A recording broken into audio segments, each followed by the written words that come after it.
It's FM 98 WJLV. We are the D's, hip hop and R&B. I'm Kirby Gwen, and I am so honored to be joined today by Miss Bibi Bourelly. Hello, I'm honored to be here. Thank you. So we had you as one of our On the Verge artists for a while at JLV, and I would just like love it every time you came in. It's like, hi, I'm Bibi Bourelly. Oh my gosh, please don't remind me. I know, you want me to do it? Hi, I'm Bibi Bourelly, and this is my new song. Yes, ballin'. Ballin'. So, Bibi, you're from Berlin. Yeah. When did you come over to the States? Are you like still living in Berlin? It's a really complicated story, but we got time and tea. So all right, look, I'll give you the rundown. I was born in Berlin, Germany, and I lived in Berlin, Germany up until I was 9. Mm-hmm.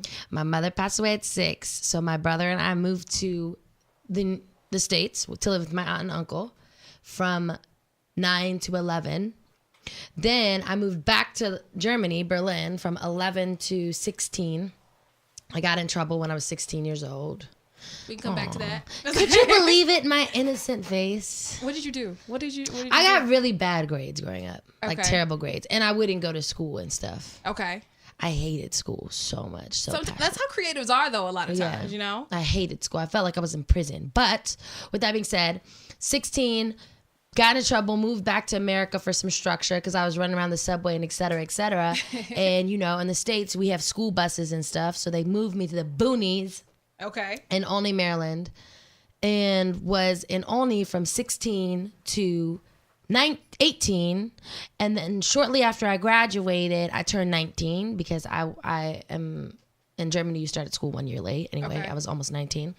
And 3 months after I graduated, I decided to move to Los Angeles. Okay. And so is that how the music, like everything kind of started to roll music-wise? Professionally, yes. Okay. I decided that everyone was pressuring me to go to college. I couldn't stay in my aunt's house no more because we was beefing. OMG. We were beefing hard. Uh-huh.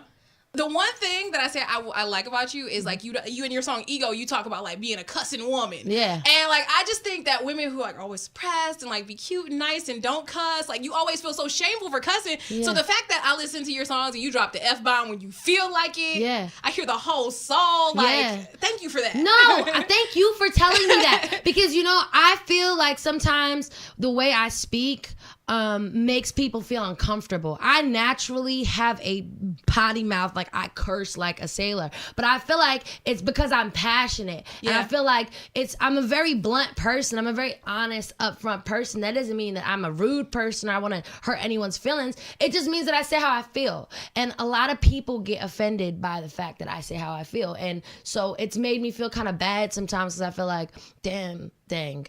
No, damn, that's the word you want to use. Damn. I don't want to offend anybody. I don't want to make anybody feel like I'm malicious or I'm like quote unquote ratchet or whatever. Mm-hmm. But at the end of the day, I appreciate you for telling me that because I like really feel like I make people uncomfortable when I try to sugarcoat things. So, continuing on the music, your song Riot, like, girl, when you write, like, do you just go for to get people in the heartstrings? Because I cried my thug tears on that one. Really? Like, when you said, fist up till I stop breathing, fist up till I stop wheezing, like, I was like, yes, man. I'm gonna have to bleep that out. But tell me, like, what is your creative process when you get in the studio, or do you just write whenever you feel like it? I just go. I write very much like how I talk. Mm-hmm. You see what I'm saying? Ever since actually I've had to be a little bit more filtered, which is whack because sometimes for radio you have to be a little bit more filtered. Mm-hmm. It's kind of actually subconsciously gotten in the way of my writing because what happens when you start thinking about what you're saying is you're not saying what you think. You're not saying how you feel. So the way I usually write is I have to be like secluded for a couple months and come back into my like actual self and I just say whatever's on my mind. And usually, well, actually all of the time, the first idea that I lay down is usually the best idea. Like you're not gonna get anything better out of me other than the first idea because the first idea is the truest. It's the rawest. It's what comes from me in my heart. So yeah, with Riot, I just went in and Riot, I also wrote during a time where nobody really knew me. Mm-hmm. And I was just coming out of a lot of like I had a lot of disapproval at that period in my life. That's amazing. Reoccurring theme. Did you ever have any idea that Bitch Better Have My Money was going to be as big as it was? Like, Not really. I mean, it's still, everything is surreal to me. Even just like me going on tour with Rihanna. Like I toured with her like last year I toured with her and I opened up for her on all of her German dates. Like that was huge. Like me even doing like the Heim dates, you know what I mean? In the middle of America. Like what? I was like in Indiana, like singing with Heim. Like, that's like my favorite band. You know what I mean? Like, huge. Like, me having a headline tour is even also like surreal. Like, my entire life right now is surreal. Like, mind you, I'm still like looking around like, is this really happening? Because I'm used to like having Mr. Danis like tell me why I can't graduate. You got like, something against him because that's the second time I hate Mr. Danis. I hate him. What he said he taught history? U.S. history. He was so... I hate history and English, they normally the worst. Like Mr. Danis was a douchebag. and that is the clean version for radio.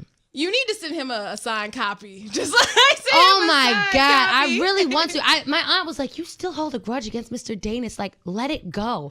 And I was like, no, like, I'm not letting this go. Like, I'm never letting this go. That's so funny. Does he have a song? Do you have a song about him? Because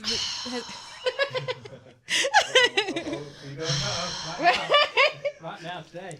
Is Ego or Riot? Ego maybe. Like I crazy. Okay. Well, we're here now. We're here now. I know. So, what do you do when you're not making music? Even though it sounds like music is like everything to you. What do I do? I want to hear about some of these. You and Kristen or Krista? I'm sorry, Krista. I want to hear about some of these street adventures. I know. Give me one good ratchet tale. Okay, one good ratchet tale. You gotta remind me of one ratchet tale. Krista usually stops me before the ratchetness is about to happen. Krista is the voice of reason.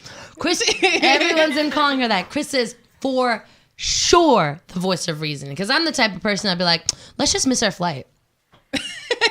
And Krista would be like, no, BB. Where we gonna go? Where? Exactly. And you have to be at radio tomorrow. And I'll be like, just push it back. You know what I mean? Like, that's the type of person I am. But no, me and Krista have hella ratchet tales. Krista was there for me when I was like there was a time in my life where I fell into like kind of like a depression a little bit. And Krista like would walk in and like take peanut butter jars away from me. That is a true friend. But she would just be like, all right, you don't need this. Like, we would have a heart-to-heart, and then I'd be crying, and then, like, afterwards, she'd be like, all right, like, hand over the peanut butter. Honey, and then she'd be like, all right, man. Yeah, exactly. Like, Krista has a key to my house. I love it. Yeah. That's true friendship. Ever say that? Everybody need a Krista. Yeah. So, I want to know too. Since I'm gonna segue, this is gonna cut way left. Are there boys in Bibi Bourelly's life? Because I saw. But I saw that Meek Mill, was. Oh jeez. He's not with Nicki no more. He was all in the Snapchat talking about some balling. I mean, nah, Meek is lit. Meek is super lit for that. Like that was so cool. But as far as boys are concerned, I think I'm at a stage right now where I'm kind of boy crazy a little bit, but just like eye candy boy crazy, like not for real boy crazy. Like I try to be for real boy crazy, but it's just not in my DNA. It's not in my genetics. Props to all the girls that be playing these boys though. Props to them. Seriously. I feel like I'm, a little bit of a player, but not really. Kind of an innocent player. Just kidding. It's a joke. Don't you ever feel like it's like when stuff is going so good though, like you see something and you kind of like it, but you don't want to take a chance because they come and because they come and tell a bunch of lies. They gonna mess everything up. They call me back, man. I'm over here supposed to do a show and like worried about why you ain't called me. Right. I can't. I actually just tweeted yesterday. I feel like as girls, this might sound spoiled. This might sound crazy. I feel like Bae should be available to you at all times. Bae, to some extent, like I feel like yes, I'm not going to disagree with you on that. Exactly. Answer text. Tell somebody. Give me a snap. No, but I'm trying really hard to like not focus on boys right now because I feel like guys my age in particular are like liars. Just kidding. No, but seriously, like, I get you. and they be on games. You know what I mean? And so do I. So it's like this makes sense. Okay, that's getting weird. Anyway, so Bibi, the music is out, available everywhere. Yes. Streaming on Apple Music, iTunes. What am I missing? Spotify. Yes, everywhere. Everywhere it's available. And your social media. Tell us where we can find you. At Bibi Bourelly, BIBIBOURELLY, on all platforms, on Snapchat, on Twitter, on Instagram. And in addition to that, gosh, I feel like a suit right now because I'm like promoting things. But if you, okay, guys, for all my broke college students, okay, that are drinking, listen, that are drinking tap water with ice, okay, I have an amazing opportunity for you. If you follow me on Spotify and you save the song Ballin', there's a chance that you can win $500. I saw that. Yeah. I saw that. You seen that? Do I still count? Can I? Yeah. I was like, wait, do I still count? Can I win my own $500? But it's lit. I want to say thank you again for stopping by, and I want to say that